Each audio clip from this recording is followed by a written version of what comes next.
ಸತಿಪತಿಗಳಾಗೋದಕ್ಕೆ. ಅಲ್ಲ, ಮದುವೆ ಈ ಪಾಡು ಗುಡಿ ಬಿಟ್ಟು ಬೇರೆ ದೇವಸ್ಥಾನ ಸಿಗ್ಲೇ ಇಲ್ವಾ ನಿಮಗೆ? ಅಲ್ಲ, ಕಲಿದ ತೋರಣಗಳಿಲ್ಲ, ಮಕ್ಕಳ ಮಾತ್ರ ಇಲ್ಲ, ಪುರೋಹಿತರು ಇಲ್ಲ, ಅಷ್ಟೇ ನಮ್ಗೆ ಅಭಿವೃದ್ಧಿ ಹಾಕಿ ಹರಿಸೋದಕ್ಕೆ ಜನರು ಇಲ್ಲ. ಏನಂತ ಅದೆಲ್ಲ ಯಾಕೆ ಬೇಕು? ನನಗೆ ನೀನು, ನಿನಗೆ ನಾನು, ನಮ್ಮಿಬ್ಬರ ಮಿಲನಕ್ಕೆ ಸಾಕ್ಷಿ ಆ ಕಲ್ಲು ದೇವರು. ನಿಜ. ಆದ್ರೆ ಅಟ್ಲೀಸ್ಟ್ ನಮ್ಮ ಮದ್ವೆಗೆ ನಮ್ಮ ಅಣ್ಣ ಹಾಗೂ ಪ್ರೇಮ್ ಕರೆದಿದ್ದೆ, ಆದ್ರೆ ಸ್ಥಳ ಹೇಳೋದನ್ನೇ ಮರ್ತು ಬಿಟ್ಟೆ.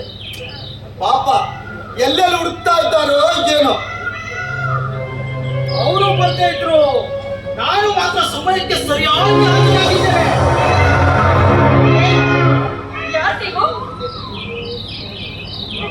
ಇಲ್ಲಿ ಸಂಶಯದ ವಾಸನೆ ಬಡಿತಾ ಇದೆಯಲ್ಲ. ಇವನು ನನ್ನ ಕ್ಲೋಸ್ ಫ್ರೆಂಡ್ ಮೌರ್ಯ ಅಂತ. ಸಾಕ್ಷಿ, ನಿಮ್ಮಿಬ್ಬರ ಮದುವೆ ಸಾಕ್ಷಿಯಾಗಿ ಹೊರಗಡೆ ದೇವರಿದ್ದಾನೆ, ಹೊರಗಡೆ ನಾನಿದ್ದೀನಿ. ಸಂಖ್ಯಾತನ ಸುರಜ್ ಪಡೆ ಏನೋ ಮೋಸ ಹಿಡಿದಿದೆ ಅಂತ ನನಗೆ ಅನಿಸ್ತಾ ಇದೆ.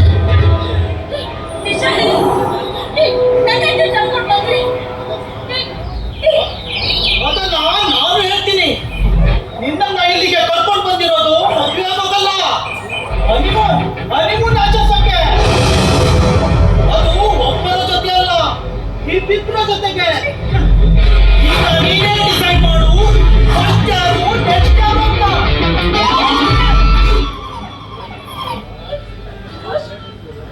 ಏನಿದೆಲ್ಲ ಫ್ರೆಂಡ್ ಅಂತ ಹೇಳ್ತೀಯಲ್ಲ, ಒಂದು ಗಾಡಿ ಕಂಡಿದ್ದೆ. ನೀನು ಯಾವ ರೀತಿ ಹೇಳ್ತಿದ್ದಾರೆ ಅವ್ನು ಮಾತು ಕೇಳಿಸ್ಕೊಳ್ತಾ ಇದೆಯಾ ನೀನು? ಅವನೇನು ತಪ್ಪು ಮಾತಾಡಿದಾನೆ ಸಾಕ್ಷಿ.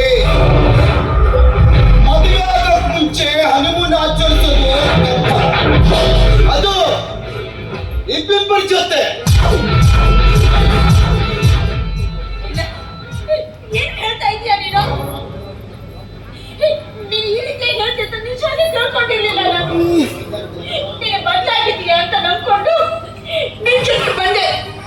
ಆದ್ರೆ ಅರ್ಥ ಆಯ್ತು, ನಾನು ಬಲೆ ಹೊತ್ತಿದ್ರು ಡೊಂಕೆ ಅದು ಬದಲಾಗಲ್ಲ ಅಂತ. ಈ ಕೂಲ್ ವಾತಾವರಣದಲ್ಲಿ, ರೊಮ್ಯಾನ್ಸಿಕ್ ಮೂಡಲ್ಲಿ ಬಿಟ್ಟು ಈ ಹಾಳ ನಾಯಿನ ಭಾಗದ ಬಗ್ಗೆ ಯಾಕೆ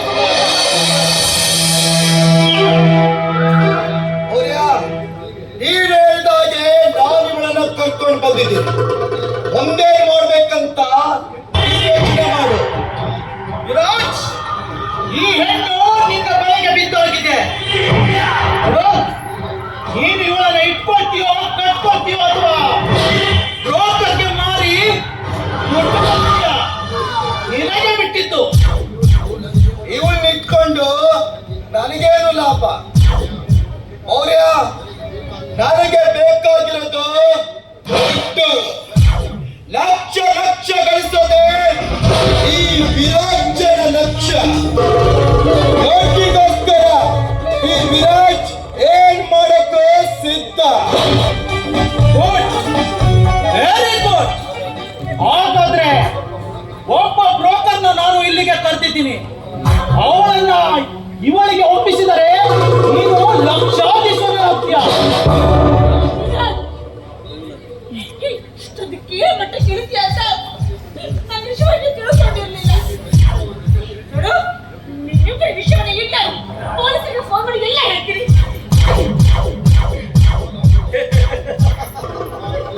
ಸಾಕ್ಷಿ, ಈ ಕಾಡಲ್ಲಿ ನಿನ್ನ ಮೊಬೈಲಿಗೆ ರೇಂಜ್ ಅಲ್ಲಿಂದ ಸಿಗಬೇಕು.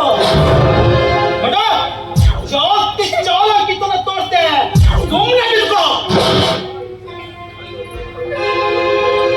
Hello mister Maurya, hello mister Shekhar. Mister Maurya, sir ready है क्या? हाँ रेडी है. देखो बहुत अच्छा, बहुत अच्छा.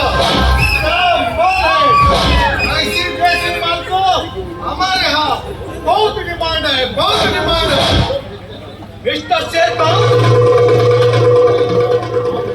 ನಾವು ಕೊಟ್ರೆ ಇಂಥ ಮಜಬೂತ್ ಮಾಲನ್ನೇ ಕೊಡ್ತೀವಿ. तो माल पसंद हुआ ना, आप पैसा ये लीजिए पूरे 2 lakh. Hands up! Don't move! Mr. Maurya, Mr. Viraj, and you, Mr. Shirkan, you are under arrest. ಮುಗ್ಧ ಹೆಣ್ಣು ಮಕ್ಕಳನ್ನು ವೇಷ ಮಾಡಿ ಮುಂಬೈ ಸಾಗಿಸಲು ಆರೋಪದ ಮೇಲೆ ನಿಮ್ಮನ್ನು ಅರೆಸ್ಟ್ ಮಾಡ್ತಾ ಇದ್ದೀನಿ. ನಾನು ಇವರ ರ್ಯಾಕೆಟ್ ನಲ್ಲಿ ಇಲ್ಲ ಸರ್, ದಯವಿಟ್ಟು ನನ್ನನ್ನ ಕ್ಷಮಿಸಿಬಿಡಿ ಸರ್. ಸುಳ್ಳು ಮಗಳ ಬೇಡ. ಒಂದು ಹೆಣ್ಣನ್ನು ಮೋಸದಿಂದ ಮಾರಾಟ ಮಾಡ್ಬೇಕಾದ್ರೆ ರೆಡ್ ಹ್ಯಾಂಡ್ ಆಗಿ ಸಿಕ್ಕಿದ್ಯಾ. ಈಗ ನೀನು ಇಲ್ಲ ಅಂದ್ರೆ ನಾನು ನಂಬ್ತೀನ. ಅವರು ನಿಜನೇ ಹೇಳ್ತಾ ಇದ್ದಾರೆ ಸರ್. ಅವ್ರು ಇದ್ರಲ್ಲಿ ಭಾಗಿಯಾಗಿಲ್ಲ. ದಯವಿಟ್ಟು ನನ್ನ ಮಾತು ನಂಬಿ ಸರ್. ನೀವು ನೀವು ವಿನೀತವರದಂಗಿ ಸಾಕ್ಷಿ ಅಲ್ವಾ? ಹೌದು ಸರ್. ನಾನು ಹಾಗೂ ವಿರಾಟ್ ಹಾಗೆ ಸುತ್ತಾಡಿಲ್ಲ ಅಂತ ಈ ಪಾರ್ಟಿಗೆ ಬಂದಿದ್ವಿ. ಅಷ್ಟರಲ್ಲೇ ಈ ಮಾತುಗಳು ಬಂದು ಇದರಲ್ಲಿ ಇವ್ರೇ ತಪ್ಪಿಲ್ಲ.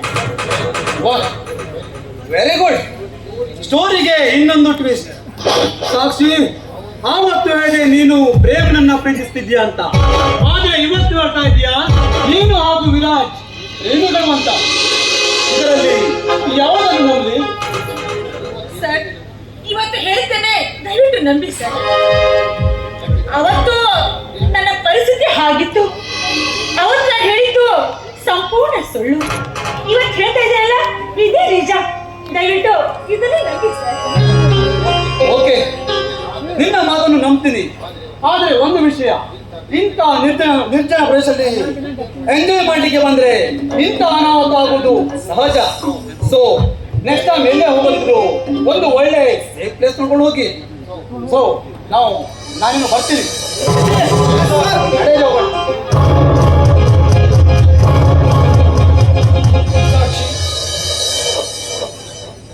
ಪೊಲೀಸರ ಕೈಯಿಂದ ನನ್ನ ಬಚಾವ್ ಮಾಡಿದ್ದಕ್ಕೆ ತುಂಬಾ ಥ್ಯಾಂಕ್ಸ್ ಸಾಕ್ಷಿ. ನಾನು ನಿನಗೆ ಇಷ್ಟೆಲ್ಲ ಅನ್ಯಾಯ ದ್ರೋಹ ಮಾಡಿದರು ನೀನು ನನ್ನ ಮೇಲೆ ಅದಷ್ಟು ಪ್ರೀತಿಯಲ್ಲಿಟ್ಟಿರುವೆ ಸಾಕ್ಷಿ. ಸಾಕ್ಷಿ, ನಾನು ನಿಜವಾಗ್ಲೂ ನಿನ್ನಗೆ ಮೋಸ ಮಾಡಿಬಿಟ್ಟೆ ಸಾಕ್ಷಿ. ದಯವಿಟ್ಟು ನನ್ನ ಕ್ಷಮಿಸಿಬಿಡು ಸಾಕ್ಷಿ, ಕ್ಷಮಿಸಿಬಿಡು. ವಿರಾಜ್, ನೀನು ಆ ಮೌರ್ಯನ ಮೋಸ ಬಲೆಗೆ ಬಿದ್ದು ಅವನ ಮಾತಿಗೆ ಕಟ್ಟಿ ಬಿದ್ದು ಈ ರೀತಿಯಾಗಿ ಮಾಡಿದ್ದೆ ಅಂತ ನನಗೆ ಅರ್ಥ ಆಗ್ತಾ ಇದೆ. ಆದ್ರೆ ನಿನಗೆ ಇದೊಂದು ಚಾನ್ಸ್ ಕೊಡ್ತಾ ಇದ್ದೀನಿ. ಹಾಗಾದ್ರೆ ಮಾತ್ರಕ್ಕೆ ನಾನು ನಿನ್ನ ಕ್ಷಮಿಸಿದ್ದೀನಿ, ನಿನ್ನ ಪ್ರೀತಿಸ್ತಾ ಇದ್ದೀನಿ, ನಿನ್ನ ಮದುವೆ